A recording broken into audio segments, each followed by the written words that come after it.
Hi everyone, this is Jim. Welcome to this Blitz chess postmortem, a postmortem of my Blitz game number 484. Started off with e4. My opponent played e5, so we get to play the Scotch game, which I've been trying to gain a little bit of experience with. So d4 is the Scotch game, and he plays the main move, taking. And I decided not to play the gambit this time, but just to play the main line here, knight takes. And now the main responses are bishop to c5 or knight to f6, and those are the ones I was really prepared to deal with. Even bishop b4 check, that's the line that Chess Explained likes. You play c3 and then the bishop drops back to c5, and it's similar to the bishop c5 line. Anyway, he goes with the rare move here, d6, and so I just continue developing. I think more in character to the position is the immediate bishop b5, trying to put pressure on this knight here, and trying to keep this c-pawn backwards in a way. If you compare this to a Sicilian, I sort of played this like a Sicilian with knight c3. He plays knight f6 and bishop e3. A similar kind of structure you get in many Sicilians, where you're putting some extra defense on the knight on d4. But the difference is he's got a c-pawn instead of an e-pawn. This would be an open file in a Sicilian, and he'd have the move e6 or e5 in reserve here if he was playing a Sicilian. So in this position, I think it makes more sense to try and pin the knight and try and keep these pawns backwards over here on the queen side. Try and create a little congestion. So that's the difference between this and a Sicilian. Let's see. We're pretty much out of the opening book here. He plays bishop e7, and now I play the bishop b5 idea. So eventually I get this idea. He just unpins. I'm still keeping some advantage here, so I haven't done anything horrible. But I have a few mistaken assumptions. It just shows my lack of experience in the position. I castled, and he castled, and then I played h3. And when I played h3, I had it with the idea of keeping his knight out of g4. But once again, this is an idea from the Sicilian. This is not really much of a threat here. For example, if he had played knight g4 here instead of castling, I have a perfectly good move in bishop to f4. This bishop is it's safe here. It's not getting harassed anymore. If this knight comes under fire, it can always take on c6 to get out of trouble. So this is just a fine position. There's also no pawn here.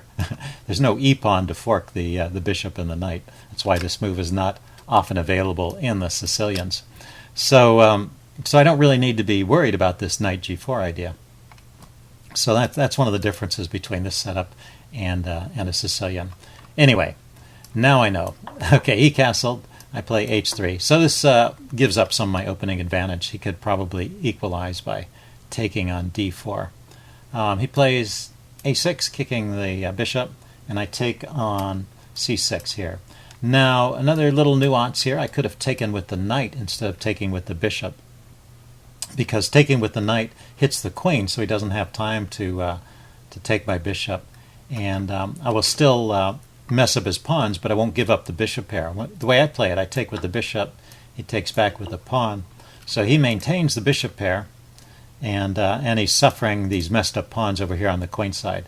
So pros and cons, but I could have gotten the same situation and not given black the bishop pair, which would have been better for me. Okay, I play b3 to blunt the rook on the b file. He goes c5, kicking my knight. I drop back. I still keep maybe... No, it's really just an even position here, I guess. He goes rook e8, indirectly looking at the e-pawn. I come up with, I think, a good idea here, which is to play the move e5. It hits his knight, so it forces a reaction. He can't just move his d-pawn forward. And after the trade, then he's got these isolated pawns. I guess it's not too attractive to move the knight. Yeah, the knight would have to go to h5, and I could harass it some more with g4. Yeah, that would get ugly. So yeah, there's no good squares for the knight, so he takes. I take back, and now I've created these doubled pawns. And not only that, I'll be able to win the bishop pair back, because he's going to play bishop to d6. That's one of the better moves here. And I can grab his bishop. Let's see, if he tried to just retreat this bishop or play bishop to e6, trying to save the bishop pair, I guess, okay, I have knight coming into c6 is kind of an annoying move. Okay, So he gives up the bishop pair here, and I guess that's the best choice I take.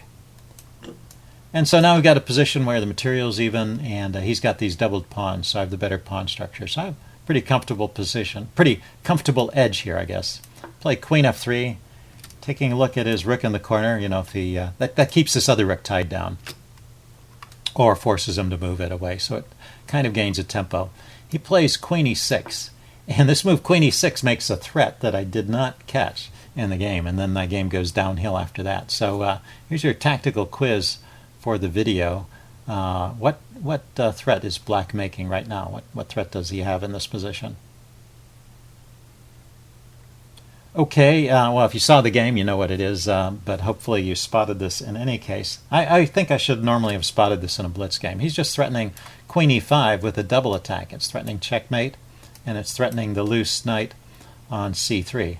I mean, one way to sort of help yourself find these double attacks is to keep a mental track of all your loose pieces, and this knight sitting here on c3 is a loose piece, so I should have been very aware of any of any potential threats to the knight.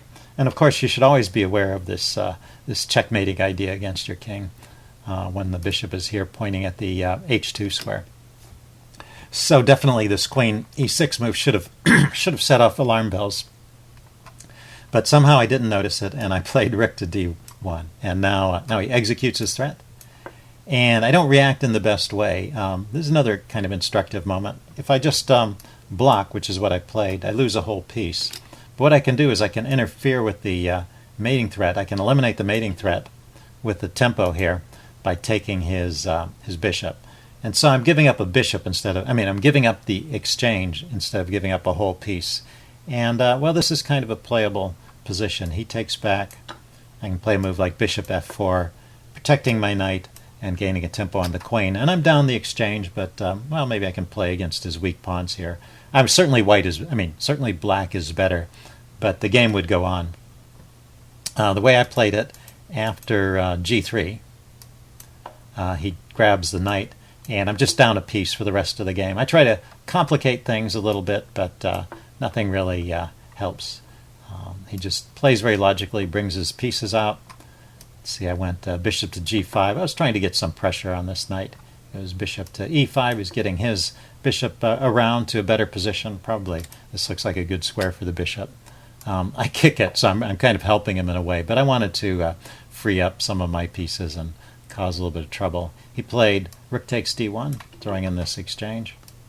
And then bishop d4 check. I go over to h1, and then queen to e3, setting up another battery with bishop and queen, threatening mate.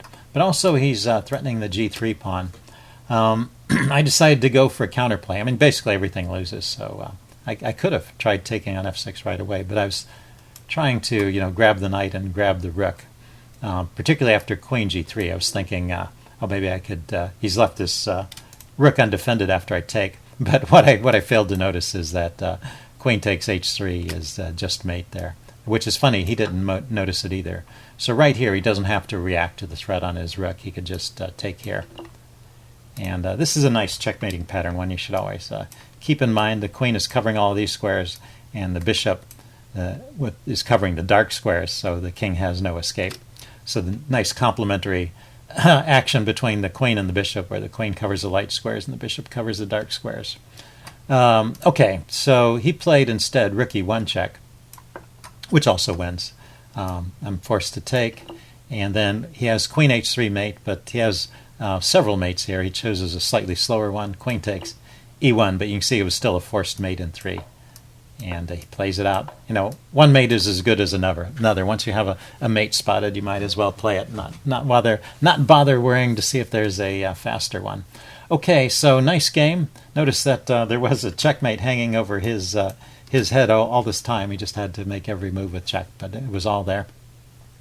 Anyway, good game by my opponent. Hope you guys enjoyed this video. Leave any comments you have in the section below, and I will see you again soon. Bye.